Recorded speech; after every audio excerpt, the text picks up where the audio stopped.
भक्तजनों, निष्कुलानंद स्वामी भगवान की कथा की दिव्य अनुभूति अपन को कराते हैं। इनके साथ साथ में बहुत ध्यान से सुनना भक्तजनों, ये जो कथा है ने वो एक आईना है, कांच है, अरीसा है। वो अपन जैसा है ऐसा दिखाता है। अरीसा का कोई दोष नहीं है भक्तजनों, कांच का कोई दोष नहीं है। कोई कांच के सामने कोई व्यक्ति खड़ी रहे तो वो जैसी होगी, ऐसा चेहरा, ऐसा मुख, ऐसी आकृति वो दिखाएगी। बहुत ध्यान से भक्तजनों हाथ जोड़कर हम निवेदन करते हैं, ये निष्कुलानंद स्वामी की कथा उनको ध्यान लगाकर अपनी स्वयं की जांच करने के लिए एक लेबोरेटरी है। लेबोरेटरी में हर चीज की जांच होती है।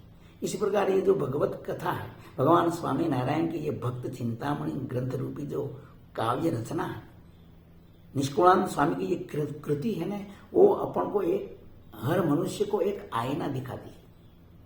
आईना के सामने खड़ा रहो, आप जैसा हो ऐसा आपको पता चल जाएगा। ऐसे ही निष्कुलानंद स्वामी ने ये जो दृष्टांत तो दिया है ना, वो अपन को आईना दिखाया है कि अपन कुत्ते जैसी आत्मा है या मनुष्य जैसे है, अपन गद्दे जैसे हैं या अपन इंसान जैसे है। अपन को कथा नहीं भाती है तो आईना का कोई दोष नहीं है। आईना का तो काम ही है आप जैसा हो ऐसा दिखाएगी। इसी प्रकार भक्तजनों, निष्कुलानंद स्वामी के अगर अपना विचारधारा, अपनी वृत्ति में दुष्टता भरी है, विकारों भरे है, अपना हृदय में पाप भरे है, तो भगवत कथा अपन को कहां से प्यारी लगेगी, कहां से चैन आएगा, कहां से सुख होगा। और अगर दैवी आत्मा है अपन मनुष्य, मनुष्य जैसा दैवी आत्मा हो, और कुत्ता गद्दा जैसा प्राणी है, कुपात्र आत्माएं होती है। पात्र और कुपात्र की बात होती है। यह आईना दिखा देता है कि अपन कुपात्र है या सत्पात्र है। भगवान की कृपा हो, संत जनों का आशीर्वाद हो और अपना पूर्वजों की कृपा हो तो जीव में देवी संस्कार होता है। बाकी तो कुपात्रों की कोई कमियां होती नहीं भक्तजनों। तो निष्कुलानंद स्वामी आगे दृष्टांत देते हैं और भी देखो, अद्भुत है भाई। खाता खारे कझेम हय दुखी, सुख नोय कोटि उपाय। सुखद वस्तु ये छे सही, पण दुर्भागी ने दुखदाय। क्या अद्भुत निष्कुलानंद स्वामी ने दृष्टांत दिया है भक्तजनों। खारेक होता है, जो खजूर होता है, पेन खजूर, वो खजूर सूख जाते हैं ना, सूखा ड्राई हो जाते हैं जब, तो उसको खारेक बोलते हैं। लेकिन वो सूख जाने के बाद में भी अगर अपन खाते हैं ना तो बहुत मिठास होती है उसमें, बहुत मीठी लगती है। मनुष्य अगर वो खारेक खाते हैं ना तो उसको बहुत मिठास का और सुखानुभूति होती है। लेकिन यही खारेक अगर घोड़ा को खिलाई जाए तो घोड़ा का पेट में गड़बड़ी हो जाती है, घोड़ा का पेट में बहुत चुभने लग जाती है और उनको कष्टदायक होती है। इसी प्रकार भक्तजनों, निष्कुलानंद स्वामी कहते हैं कि ये भगवान स्वामी नारायण की जो दिव्य कथाएं हैं ना, ये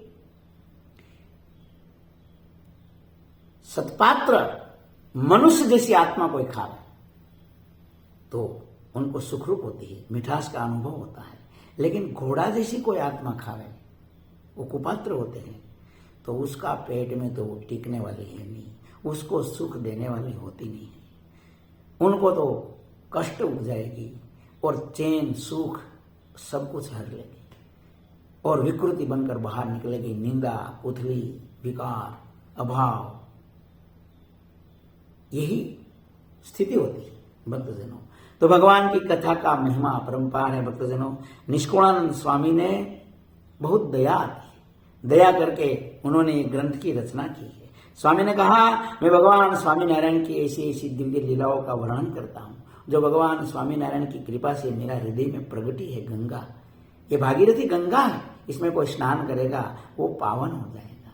भगवान स्वामी नारायण का दिव्य चरित्र। स्वामी कहते हैं कि मैं क्या करूं, मैं तो इतना भाव से, इतना प्रेम से ये कथाओं का वर्णन करने जा रहा हूं, भगवान स्वामीनारायण की दिव्य लीलाओं का वर्णन करने जा रहा हूं।